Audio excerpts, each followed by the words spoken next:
I would start. Okay. Yeah. Okay, so Ernest, Hypolite is still on Discord, so I just finished chatting with him, and he'll be joining us here on Zep. And I think we'll just wait some few minutes for more folks to come on, then I will start. Yeah. Sounds good. Sounds good.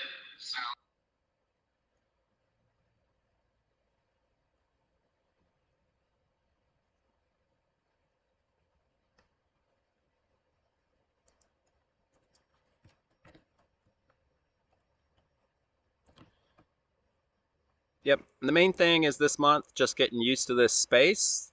And then, I don't know, mid-March, we'll start getting invites outside the DAO to the Zep Space. Yeah, basically. I actually need more equipment because I'm having to shut down my Discord. Oof, I need lots of money. I need them for equipment and stuff. Yeah. Anyway, I'm getting there. Yep. All right. Hypolite. Okay. Hypolite came in. Where'd they go?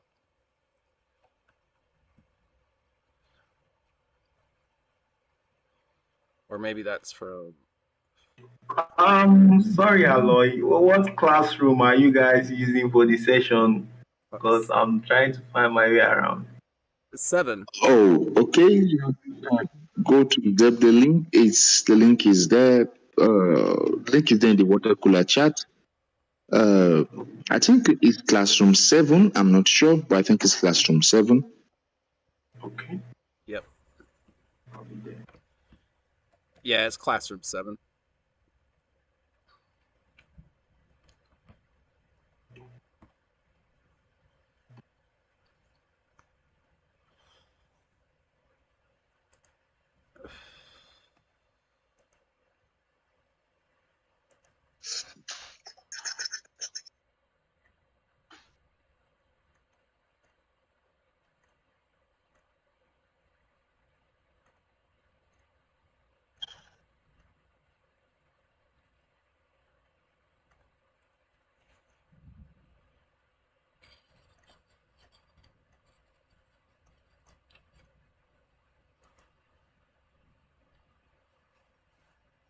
Hello.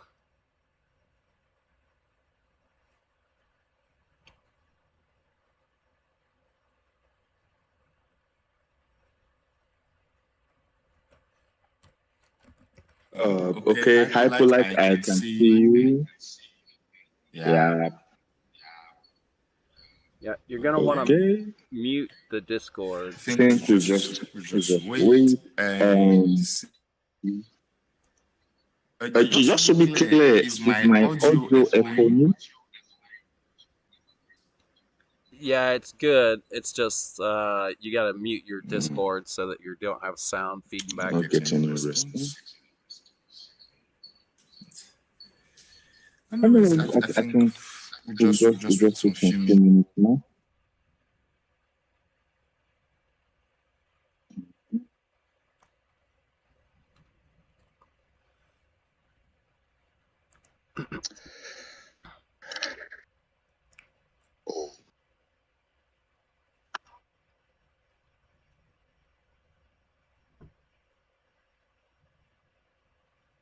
Yeah, Lovety 4 GN. Hope you're good. GM. Yeah, you can meet your mic and talk.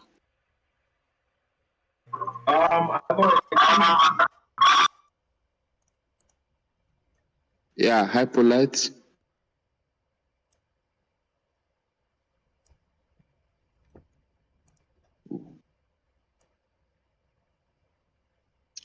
Lovety 4 GM.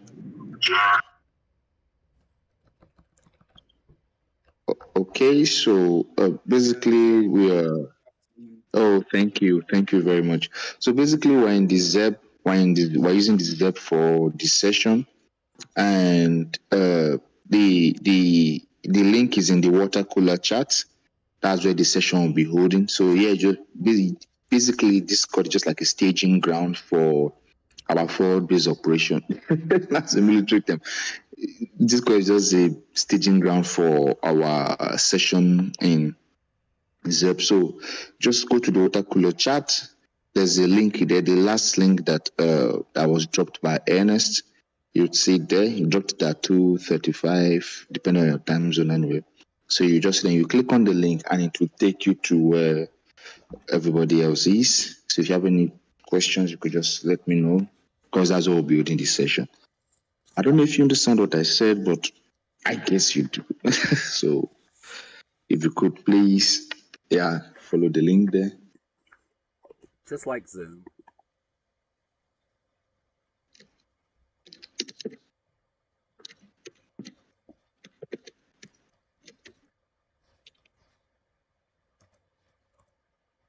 Right.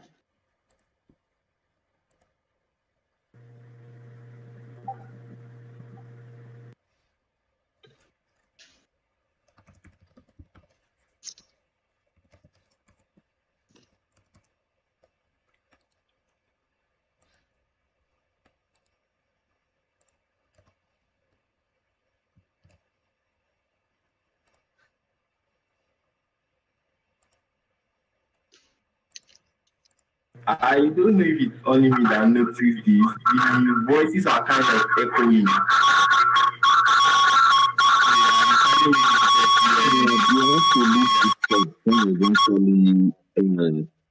You have to leave Discord when you eventually go there, because it's like two apps using one microphone, so there's like audio interface feedback.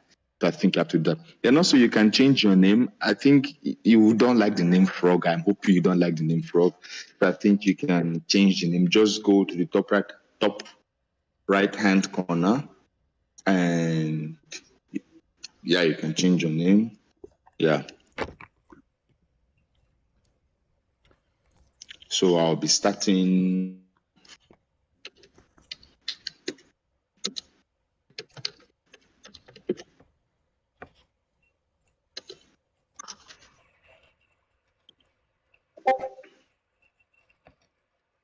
So GM guys. Yeah, if you can hear me, just say something or respond to the reaction so I can know everybody's on board, and then we can start. GM, I can hear you loud and clear. Yeah, Lovett, I think you need to switch off your microphone. Okay, guys. So I'm going to start. Yeah. And so yep. Why and is it me, Happulite, and Lovett? We have the same avatar. Yeah. But it's fine. It's fine. Everybody's entitled to their own design. So basically, I'm going to start now. So this session is a workshop session by the education department. And this particular session is a knowledge session on holding and staking. Now, the whole idea of these sessions are for bank utility. How can you employ your bank tokens? Because actually not everybody uses their tokens for stuff.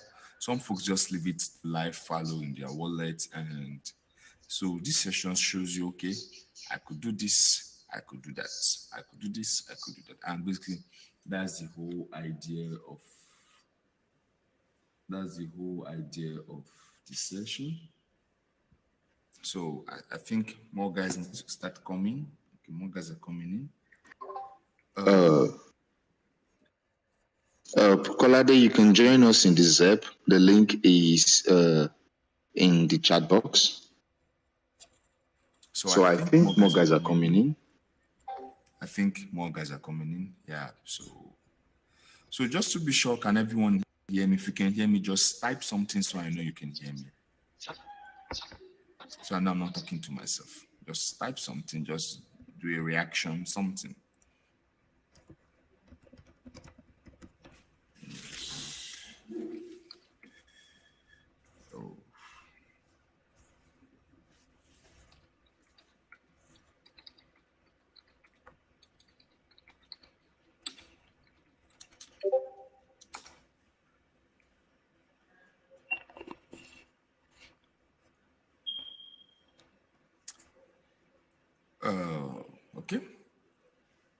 Okay, that's good. That's good. That's good. That's good. So yeah. So like I said, this session, the whole idea for these sessions are bank utility, how to use your bank tokens and how to employ or deploy them depending on the situation you're in. So that's the whole essence of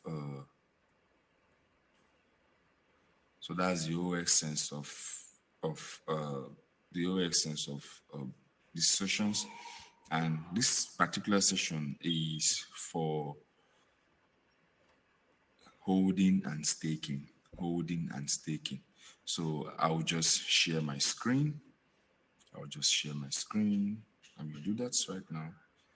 So I'll share my screen. I'll just share just my screen. So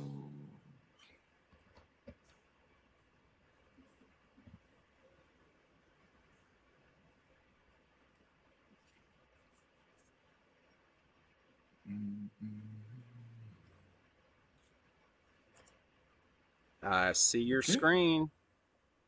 Yeah. Okay. Thank you. Thank you. I'll just move to the holding and staking. I have a lot of stuff here. I had to clear most of them. So I'll just move here. And yeah, here we are, holding and staking. Now, the terminology holding is supposed to be HOLD, the way it's spelled normally, but in crypto Web3 we spell it HODL. So it simply means hold on for dear life. So basically, it's just you not okay. I'll explain that as we go. So I'll move to the introductions, and also you can ask me questions. All you need to do is type them in the chat box, and I will attend to them. Or after the session, when it's time for anyone to talk, everyone can talk, and yeah, and then we'll continue. So okay, so basically, like I was saying, introduction. So in crypto, the idea is to make is even though you're supporting the technology, the idea at the end of the day is for the token to be of benefit to you.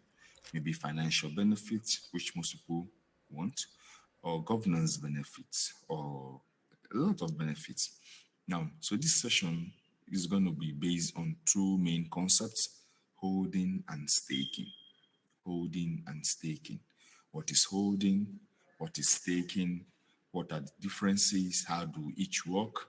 And I think we'll have some sort of live on session. Then, yeah, basically, I will just like take you to one of my wallets and basically show you basic principles. And if you have questions, you can ask your questions. And yeah, so let's go.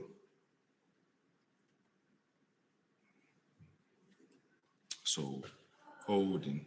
Now, this is an investment strategy in which the trader doesn't sell their assets despite fluctuations in the market for a long time. Now, holding is this.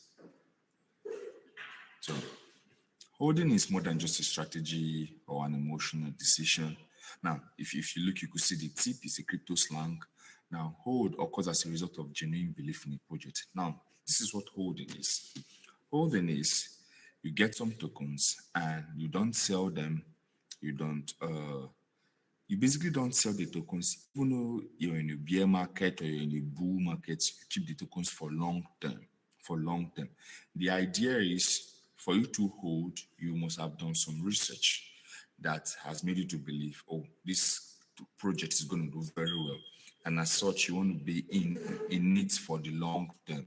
So it's a long-term mentality. It's okay. I have this coin is going to do so, and so. Okay, then I'm in it for the long term.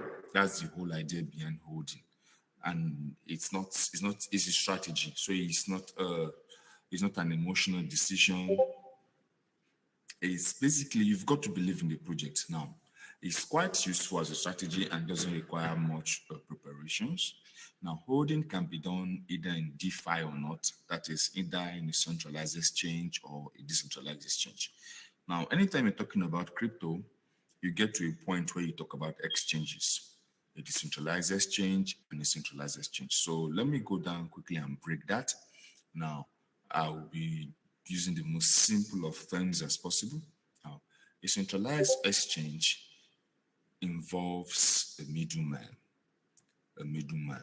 the market maker. A centralized exchange involves a middleman. So let me give you an example. An example of a centralized exchange, I'll go with the popular one, Binance. Binance is a great example of a centralized exchange. And yeah, that's an example of centralized exchange. And so what happens in Binance is the exchange is controlled by an administration, and you are subject to the rules put forth by that administration. Now, what are the advantages and disadvantages? The advantages of a centralized exchange, or this most singular advantage, I think, is the ability for their markets to be automated. So, in a centralized exchange, if a coin is doing badly, like a coin is doing very badly, you can sell it and you get your order will go through immediately. Now, this is because although there's physically nobody on the receiving end, but the exchange buys the token from your hands and pay you in whatever currency you request. So basically, a centralized exchange is it's like a bank, but a bank that trades cryptocurrency. So if you go to your bank and you want to like make a withdrawal, doesn't matter if there's an inflation or there are no bills in the bank. In as much as you've had your monies in that bank and you tender your withdrawal slip or your debit card or whatever form of withdrawal you have, even if inflation is doing 2,000%, the bank is authorized or is obligated, not obligated, I think subjected, because your money is there, to give you your money. And that's the same thing with the centralized exchange. So any trade you want to go into, the trade goes through because the exchange serves as that bank. But in a decentralized exchange, at the beginning though, when decentralized exchange was still coming on board, there has to be, or there will have to be somebody who has placed an ancillary order to your order. What I mean by that is this: if you place a buy order, that buy order will only be executed if there's a sell order on that system as well. So that buy order is going to be executed if there's a sell order on that system. So, like for example, I've had like not last year, 2 years ago, I was doing some business on a particular DEX on the Solana blockchain, and I placed a sell order. I think the sell order was in the excess of $500. I placed a sell order. That order took 3 hours. 3 hours before it could go through. 3 hours. So the order was just there pending. It kept pending for 3 hours. And after 3 hours, the order went through. And simple, because at the time, the DEX was still coming up, and there was nobody on the other end who was willing to buy what I was selling. So it took 3 hours before the order went through. And that's how decentralized exchange works. So yeah, I've explained that. Of course, it's not in our curriculum, but I just said I should do that. So basically, that's what I think I screwed up too much. I'll just go to the risks. So basically, that's what exchanges do. So how you hold is you get your tokens and you leave them in the wallet, be it a centralized exchange or a decentralized exchange. So you get your tokens and you just leave them in the wallet. You don't sell them off. You don't, if at all anything is done, is you involve buying more to add.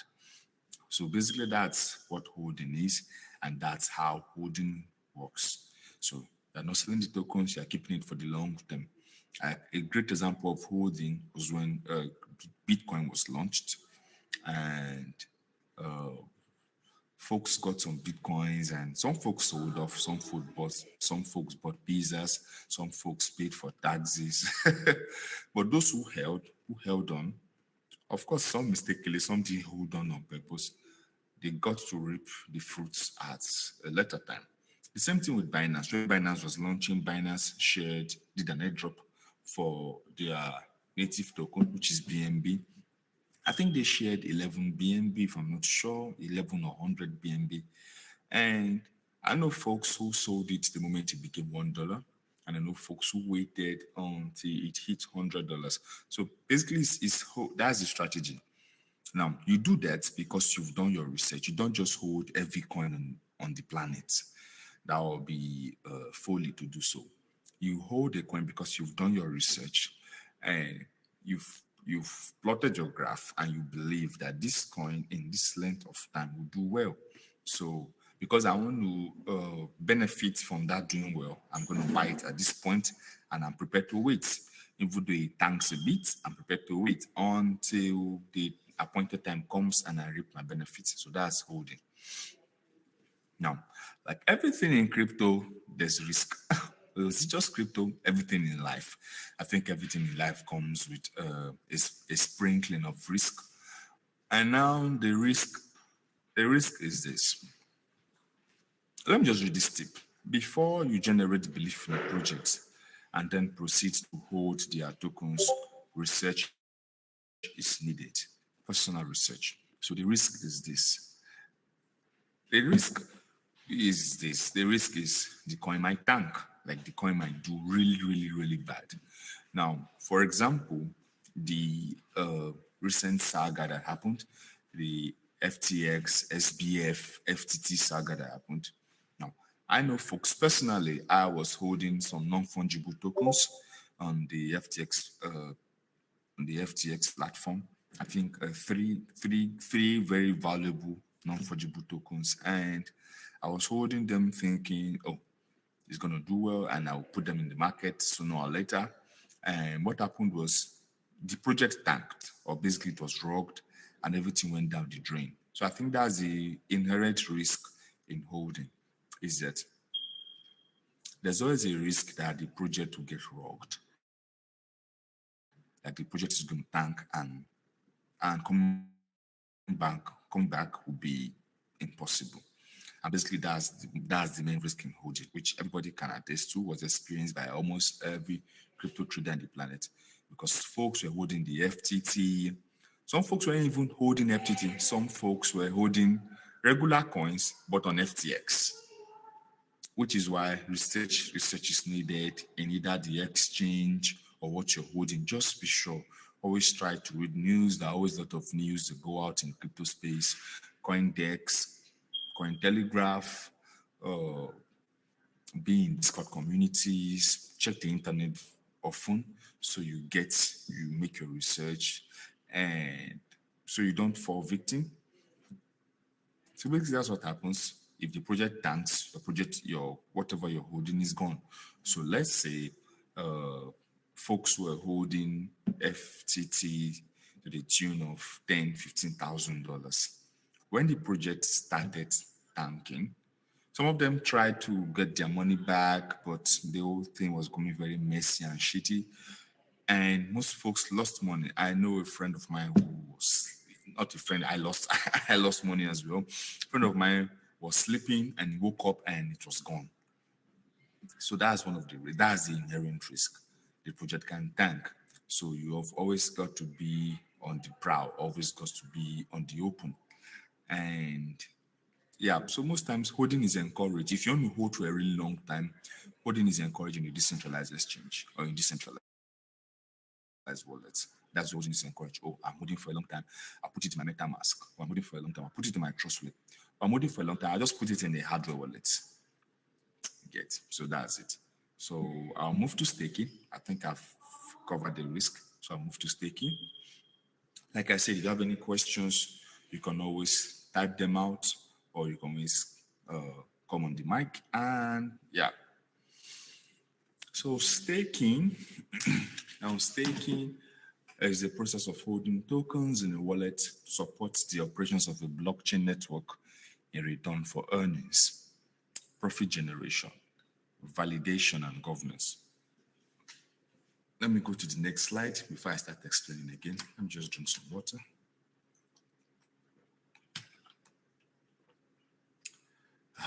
That was nice. So staking is a way an investor grows their holdings without having to sell their assets. So basically staking and holding goes hand in hand. So let's say you have $2,000 worth of Ethereum, and let's say Yeah, you have, let's just say you have tokens in your wallet and you want to hold them.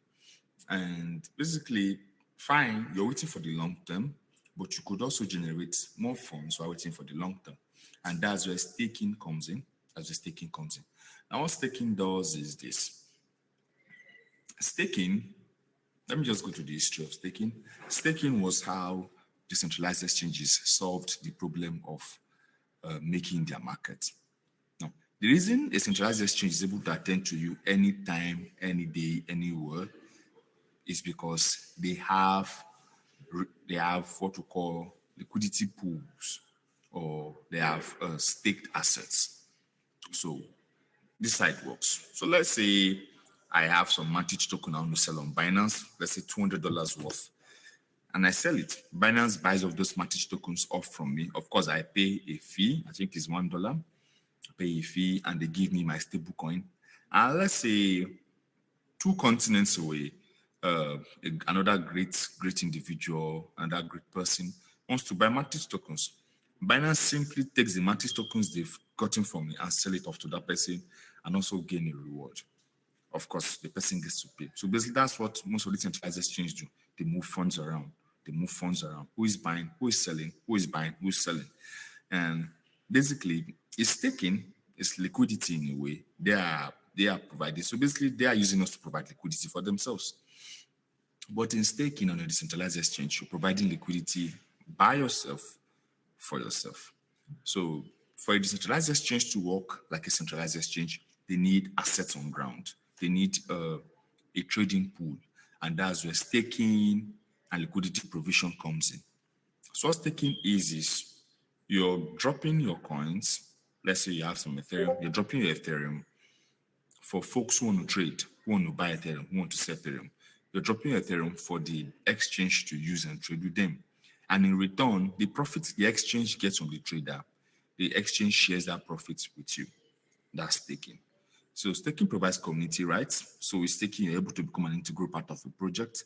So staking is done by people who have genuine belief in the project, who are sure, because like I said, everything comes with risk.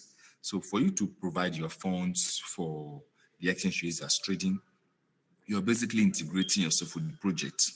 And staking can be done singularly. So you can choose to provide your staking alone or via a staking pool, all with the same degree of benefits. All with the same degree of benefits. Now, how are stakers rewarded?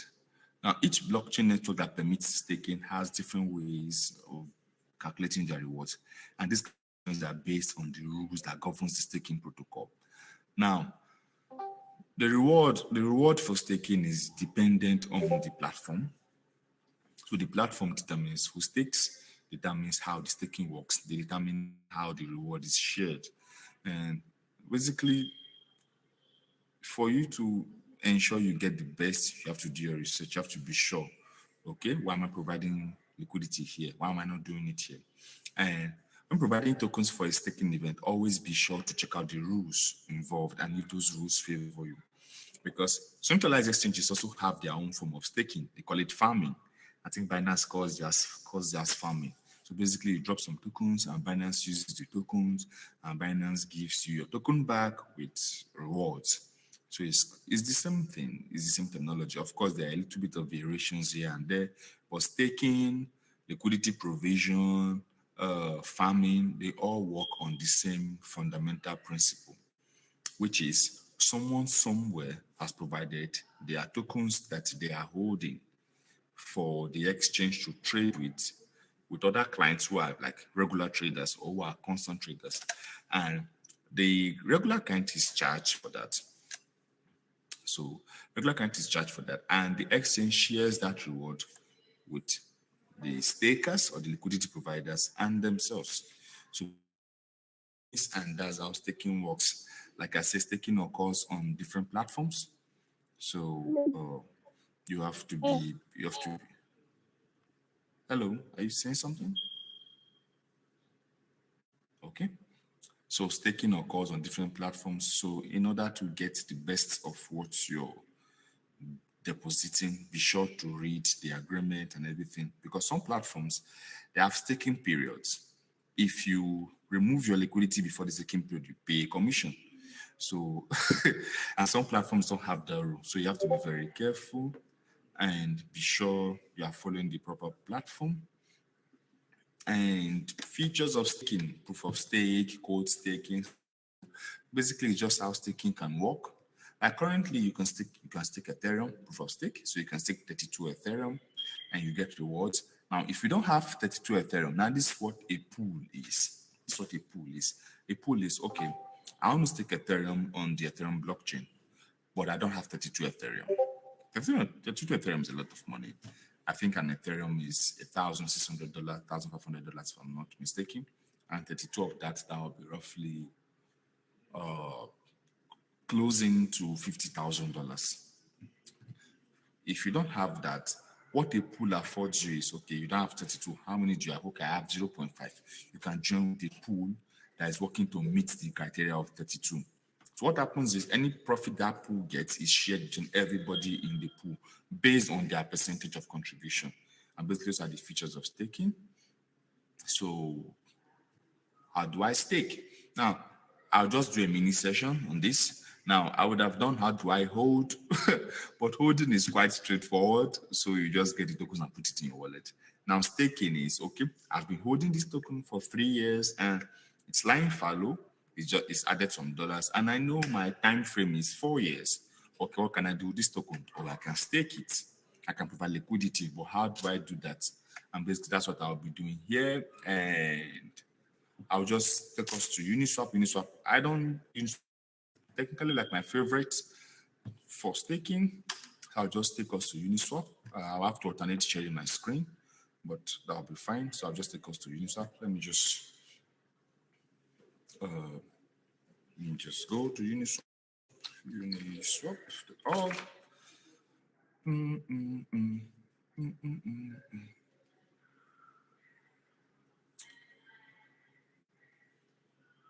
Okay. Yeah. So this is the Uniswap protocol. Now be careful. It's uniswap.org. Uniswap.org. Uniswap.org. So you've got to be careful. There are a lot of I don't use a bad word. There are a lot of not so nice folks out there who want to take your money. So you have to be very careful so you don't go to the wrong side. It's not uniswap.0.org, uniswap.org. So you just launch the app.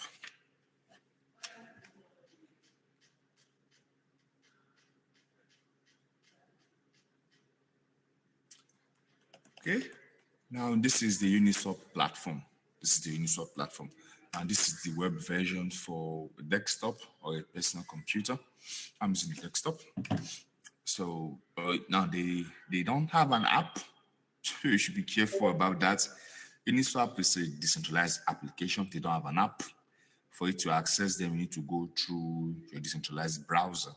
So they don't have an app. So don't go to Play Store and download, or your Apple Store, whatever store you use, and download anything claim to be Uniswap app.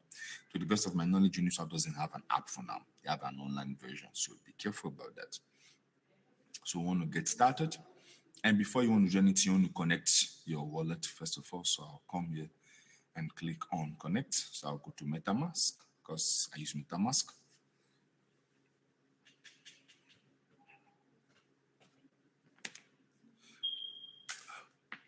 Oh, and also a bonus, folks. I'm not sure. Like I said, MetaMask might be launching their airdrop this year or launching their tokens this year. And of course, when tokens have been launched, some tokens are airdropped. Now, this is not financial advice. I just found out in my research. I might be wrong, but you could check it, or it's something to look forward to. Okay, let me just connect. So guys, folks have connected my MetaMask wallet to my Uniswap. Sorry, it's an optimism. I'll just change that to Ethereum. Let me just change that to Ethereum. Yes, switch to a network. So I've connected my wallet, and this is my wallet. As you can see, I have some Ethereum tokens there. I know it's not as plenty or as much as everyone has, but It's okay. You can donate to me if you want. But I have some here, and I think it's $10 worth. I'm not sure about that.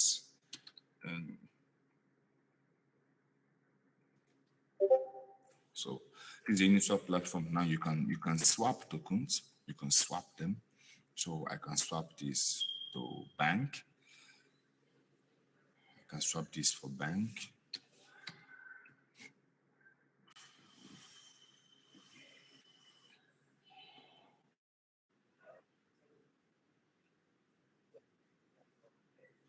Oh yeah. I'm coming. I'm still, I'm going there. Yeah. No.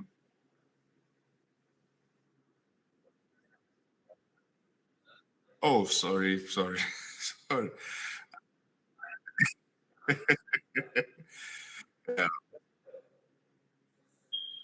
I'm just okay. Okay. Yeah. Sorry about that. Yeah. So okay. Now this is it. So as you can see, my wallet is connected already, and I have some Ethereum tokens. Like I said, if you feel it's not enough, you can send some to me. Who knows? Yeah. So this is it. Now you can.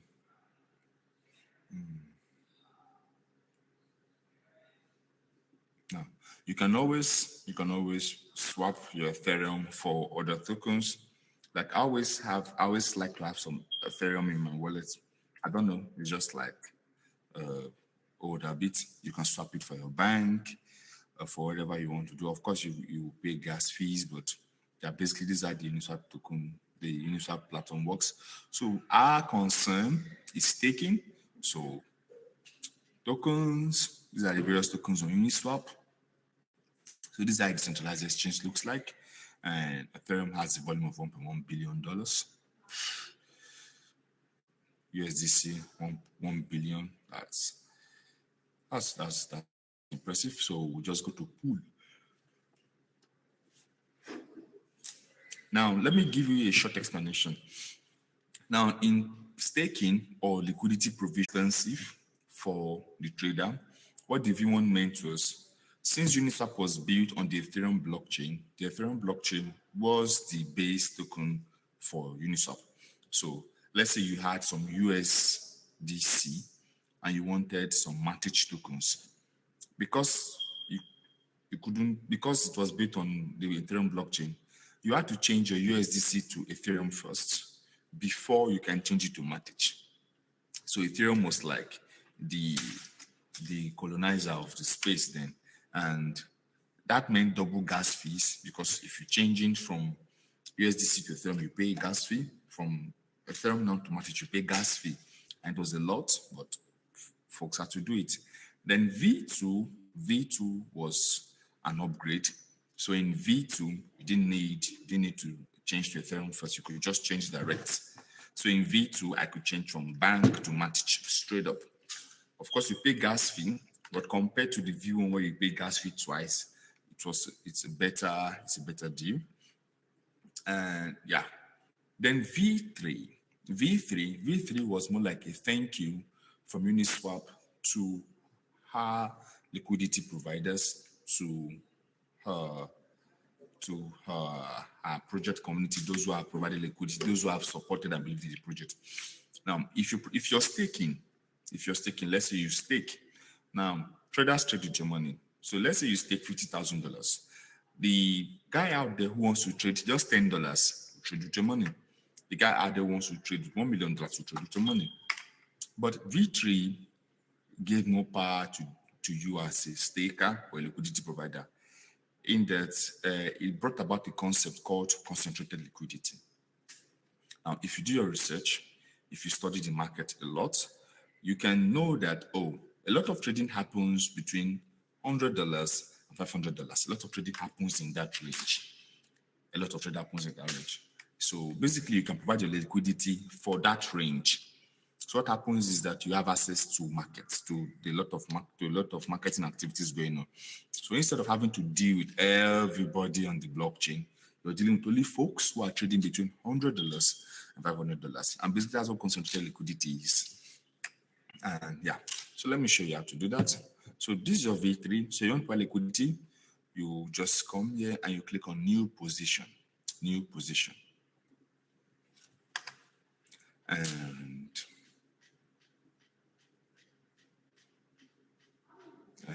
yeah. So now if you're providing liquidity, you need to do so in two tokens, preferably when you pick your first token, like let's say bank, you should pick a token that is not very volatile, which is why most folks go with stable coins. DAI, USDC, USDT. People go with coins that are very stable, that are not very volatile. So let's say I could pick USDC. Now, USDC. So yeah, it's loading up. So the current liquidity, if you're providing one Ethereum, you need to provide that amount in USDC as well. So, okay, that's finished loading up, and this is what it's going to look like. So, I don't have much Ethereum, so I think I'll just provide liquidity with the one I have and show you how it's done. So I'll just click 0. Why is it not clicking? 0. My bad.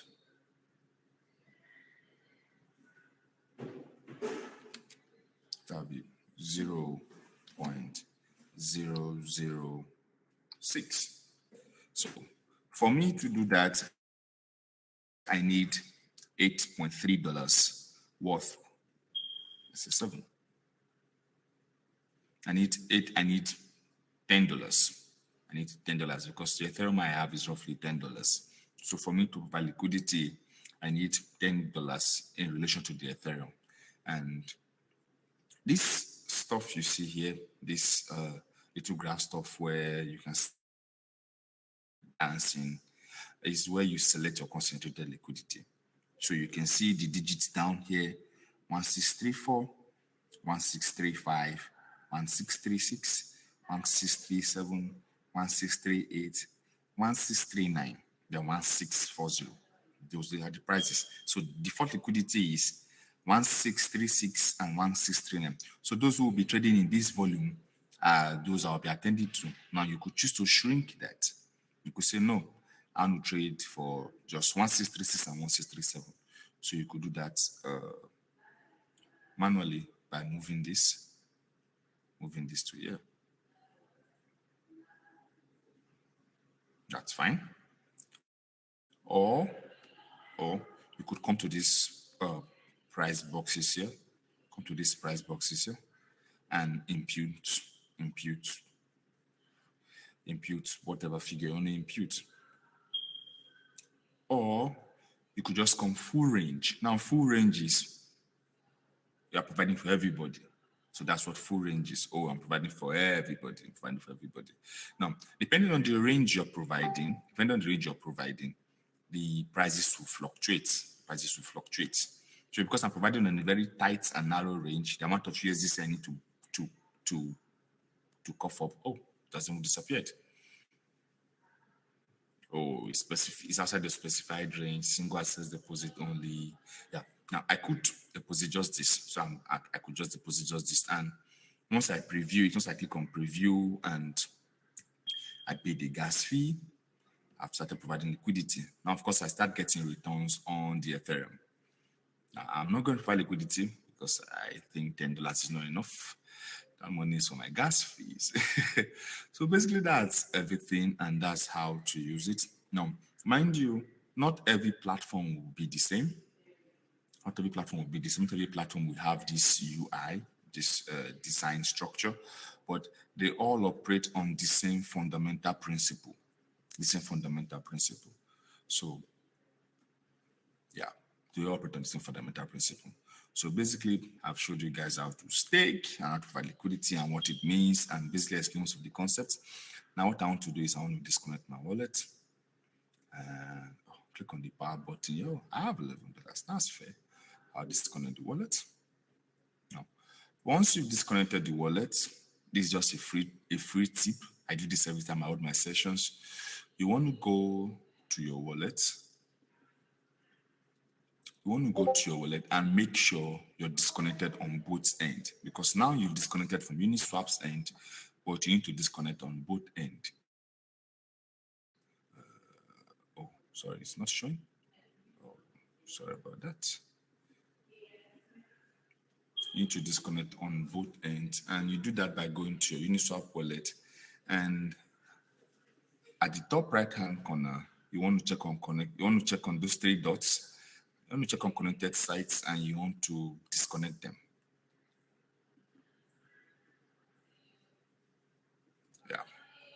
So now I'm fully disconnected, and you can see I'm fully disconnected. So I'm basically that's how it works. And yeah, so I will be going back to the knowledge session, to the slides.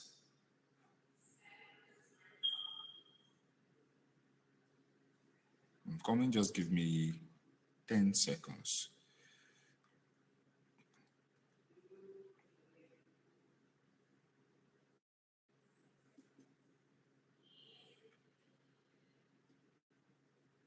Okay. Okay, so now we are back to this place, and want to compare and contrast. Compare and contrast. Compare and contrast. So basically, it's just the same. Compare and contrast meaning, okay, what are the similarities? What are their dissimilarities or disadvantages? So, like I said, in crypto, there are advantages, but disadvantages is very relative. So it's depending on what you're looking for and depending on your research. I can't emphasize that enough. Research. Be sure you know what you're doing. If you don't know, you could ask questions. And in addendum to that, my DMs are always open. So if you need questions on liquidity and basically how to mess around with Uniswap, you can always come to my DM. Now, you can also do that with testnet tokens. I think NS has the material on that. How to like interact. If you don't have tokens to interact, you can get testnet tokens and interact with them. And basically, the advantages, you always get more money, but the disadvantages, you could lose it. And finally, before I finish, there's one risk in staking or liquidity provision, and it's called impermanent loss. Permanent loss is basically what we call unrealized loss. So when you provide liquidity, it's pegged at the amount it entered. So let's say I provide Ethereum liquidity. Ethereum currently is 1637.54.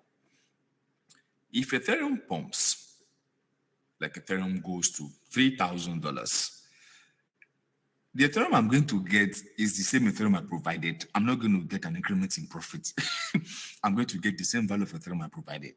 So if you have to be very careful so you don't miss out on pumps as well.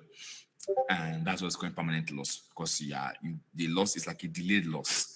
And if it's the good news is if the coin is dumping, you could choose not to remove your liquidity. You could wait till when the coin comes back up, then you can remove your liquidity. I think that saved a lot of folks during the bear market.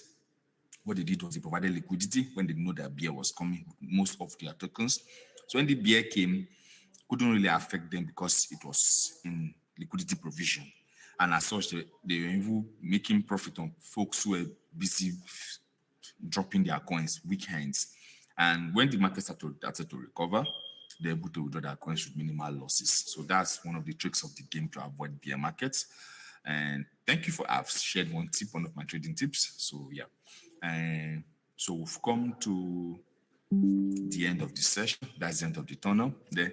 And so if you have any questions, contributions, clarifications, we have just 4 minutes to the hour. You could talk or you could DM me on Discord. And yeah, my DM is always open and I would attend to you. So yeah, thank you, folks. So anybody has anything to say, any suggestion, any contribution, yeah, that means I can just unmute your mic and say it.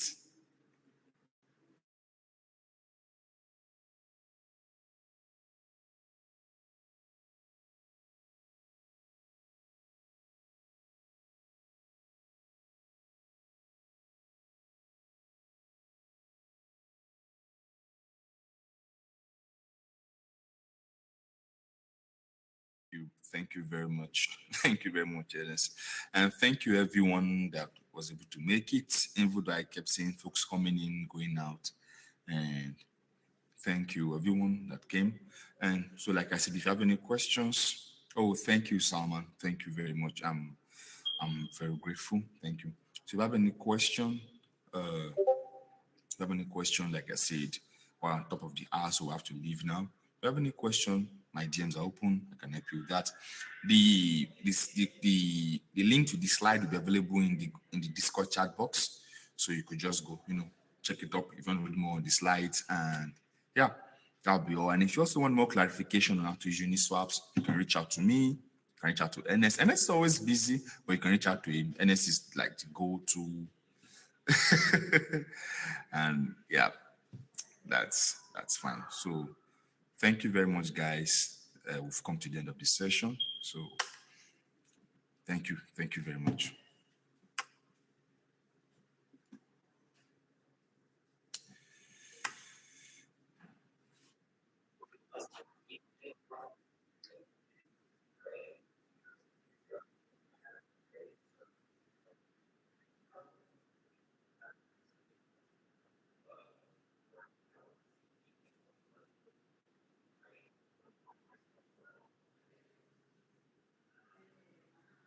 Yeah, if you want to talk, you've got to go to the stage where the microphone is before you can talk.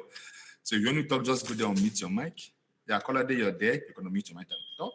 You could just test it out.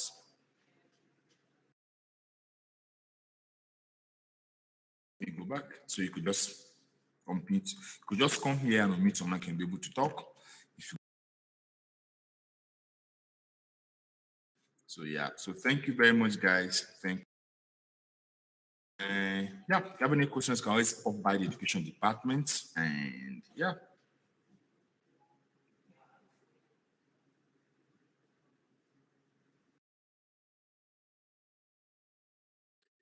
Okay, thank you for this session.